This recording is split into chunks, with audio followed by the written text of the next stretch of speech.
Me parece que la novela policíaca o policial o novela negra o a mí me gusta llamarla mejor novela del crimen, la contemporánea, no la histórica, tiene la ventaja de que se ha vuelto una especie de testimonio de los días que vamos viviendo. Esto es lo más parecido a una novela que tuvo un gran contacto con el público y que fue muy querida, que es la novela de costumbres. No requiere de artificios, no requiere de naves espaciales, aunque nada tenga contra la ciencia ficción, me gusta mucho, pero requiere de una buena historia, de saber contarla y de entrar en el lado humano, que no es el lado humano, vamos a decir, al estilo de Walt Disney, sino es justamente lo opuesto. El lado oscuro, que justamente porque es oscuro, nunca queda suficientemente iluminado. Después de ver El silencio de los inocentes y haber leído el libro, o a la inversa, leído el libro y visto la película,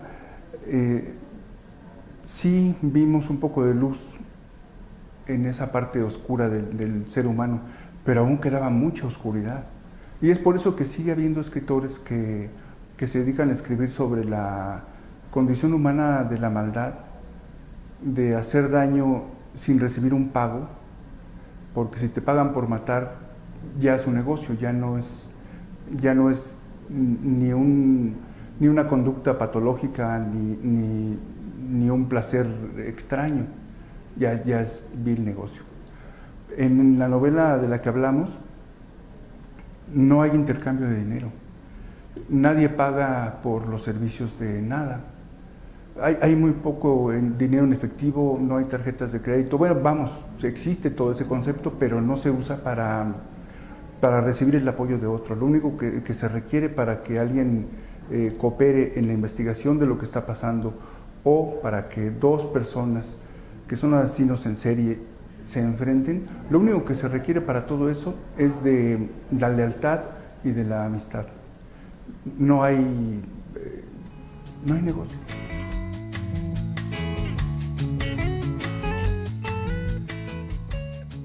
Había que ver no solamente en tercera persona qué es lo que estaba ocurriendo en la trama, sino que a mí me gustaría saber qué es lo que pensaba el sujeto, ya sea que lo dictara, que lo escribiera, que lo dijera en voz alta, en fin, que de alguna manera se lo hiciera saber al lector, para que no solamente se definiera por sus acciones.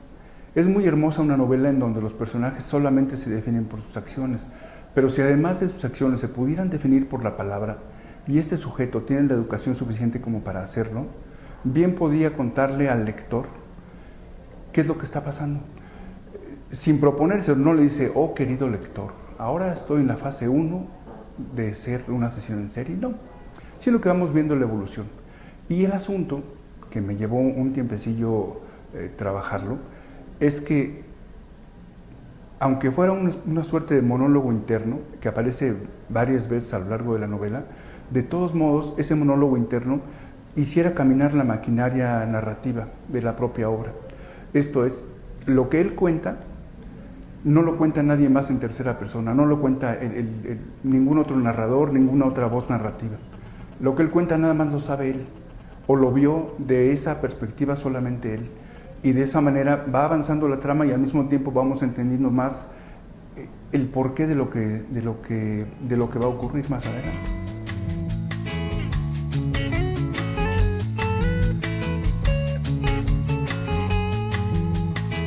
Fíjate que creo que una novela es exactamente como construir una casa grande, o en todo caso un edificio de medianas dimensiones. A fuerza, primero, tienes que tener el plano. A fuerza tienes que saber en dónde van las ventanas, quiénes son los personajes que se van a asomar por esas ventanas, a qué horas van a pasar por ahí y qué motivo tienen para pasar por la ventana a tal hora y que el lector los vea. Si no tuviera el armado, el diseño en un boceto claro, no me podría sentar a escribir ni una sola página. Me la pasaría congelado frente a la pantalla.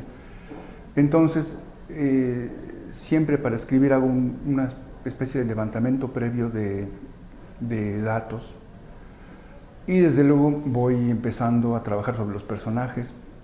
Hago muchos ejercicios de diálogo que yo creo que van a ser diálogos que van a entrar directamente a la novela, porque además me gusta el diálogo, me gusta la novela, me gusta oír a los personajes.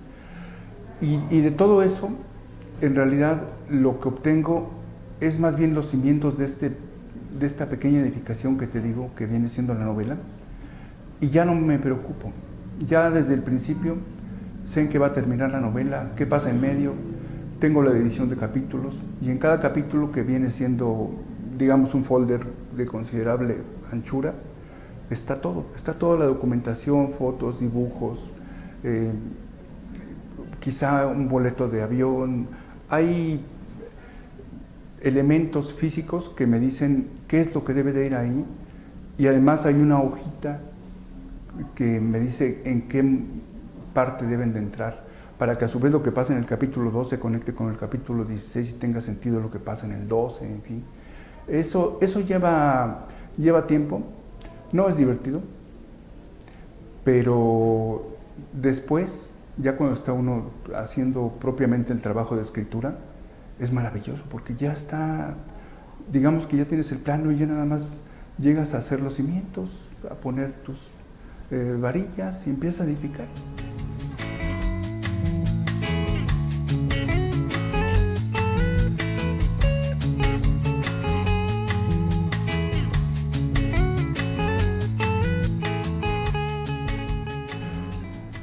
Supongo que se coló mucho de lo real, de lo que he vivido en el periodismo, aunque ahora esté ya desde un tiempo alejado de los medios. Sin embargo, al revisar la novela con Ramón Córdoba, el editor, e irla viendo despacio, página por página, para que no se nos fueran erratas, seguramente se fueron, pero la revisamos, me di cuenta que sí había, no partes de mi vida necesariamente, sino que lo que había era hechos que yo había visto, actitudes que yo había visto en otras personas, y que yo tal vez a veces era muy joven o estaba fuera del círculo como para acercarme a esas personas que hablaban como hablan los personajes de la novela y que actúan así.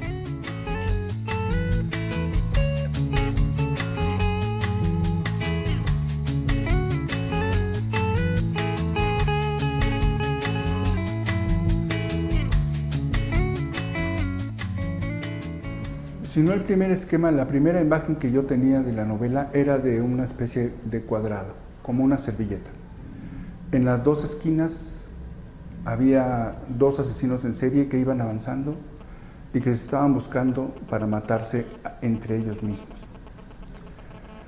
La única manera que tenían de comunicarse los asesinos, en vez de llamarse por teléfono o mandarse una carta, un email, en fin, la única manera de decir yo soy mejor que tú y te voy a matar era ir matando gente en el camino.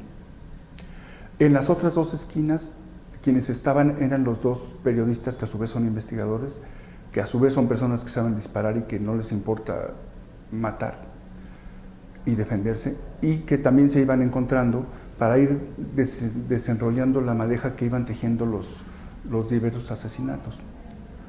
Eso fue lo primero que me quedó claro, y que cuando los cuatro se encontraran, si es que llegaban a encontrarse, de la manera que fuese, iba a pasar algo, porque todos sabían disparar, todos, unos más que otros,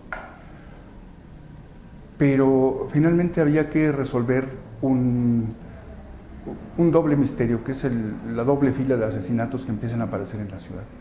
Y para eso, los dos investigadores, que son periodistas a la vez, no podían solos, porque finalmente, aunque supieran disparar, requerían de otras armas, incluso más armas que las del propio periodismo, que la propia capacidad de investigación o de tener contactos para obtener datos.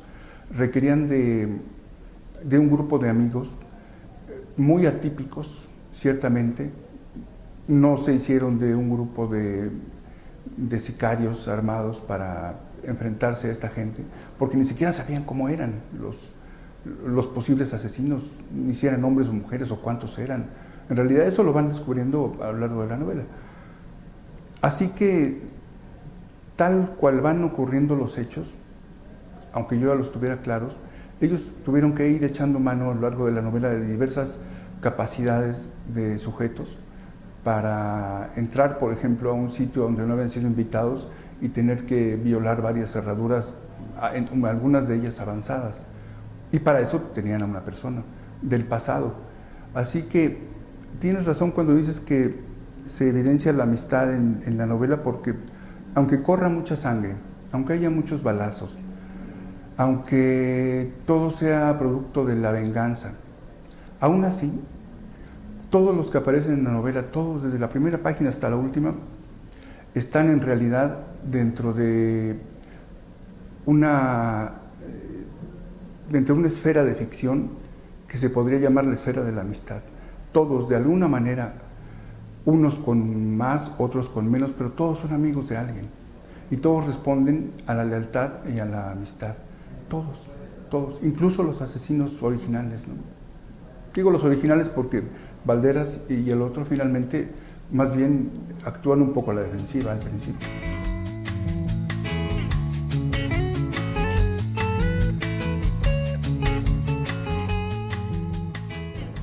La veo maravillosa, porque cuando se interesaron aquí en la editorial por esta novela, yo ya ni siquiera tenía ejemplares. Los ejemplares que salieron de esta novela fueron muy pocos. No tuvieron una distribución adecuada, no tuvieron difusión, no se leyeron. Y el tiraje fue bajísimo. Así que la novela en realidad permaneció inédita. No la leyó nadie. Creo que mamá la leyó. Creo, a lo mejor ni siquiera la terminó de leer.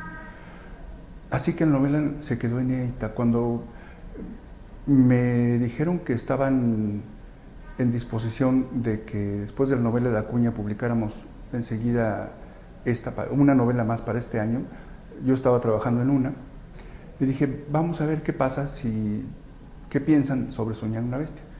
Y les di una versión que yo tenía tenido en fotocopias de lo que había sido esa primera edición cortísima e invisible. Les gustó, la aprobaron, y cuando me tocó leerla a mí, dije, pero qué barbaridad. ¿Quién fue el salvaje que con los ojos cerrados y con los codos pudo escribir este bodrio tremendo? A esto lo que le hace falta es un editor, que en este caso voy a tener que ser yo, y me voy a tener que editar a mí mismo. Y como la segunda página dije, no, no soy ni siquiera yo mismo, no soy yo, ya se quedó hace mucho tiempo, ya se quedó hace muchos años atrás. Así que literalmente le quité capítulos enteros, completos, prum, prum, prum, páginas completas tachadas, frases enteras. Y ya cuando hice toda esa labor de limpia y cuando quedó la novela tal como yo quería, me di cuenta que el edificio que había construido en algún momento ya estaba casi tocando el suelo. Ya no tenía sentido, ya no tenía lógica, ya nadie podía vivir ahí. Así que dije, pues lo que me toca y lo que no me gusta, nunca me ha gustado, jamás me ha gustado, es reescribir. Dije, pero no me queda más remedio. Me aceptaron la novela, la quieren publicar, pero no puede salir así. Ya soy otro escritor, ya maduré, ya crecí. Si aprendí, ¿qué tanto aprendí? Eso ya lo veremos cuando esté publicada. Pero no puede salir así, como yo la había dejado ya, digamos, de tijereteada. Así que la tuve que reescribir desde el principio, todo lo que quedó de aquel deshojadero que hice, todo lo reescribí. Digamos que y además lo fui actualizando. De suerte tal que si para el momento en que tuvo aquella edición invisible era una novela, digamos, un tanto avanzada, porque los periodistas generalmente no saben disparar y no andan armados, hoy muy poquitos andarán armados, pero creo que tarde o que temprano vamos a llegar a ese momento. Okay. Yo diría que es una novela absolutamente contemporánea. Y además así la hice. La tuve que rehacer, estuve un año escribiéndola, reescribiéndola.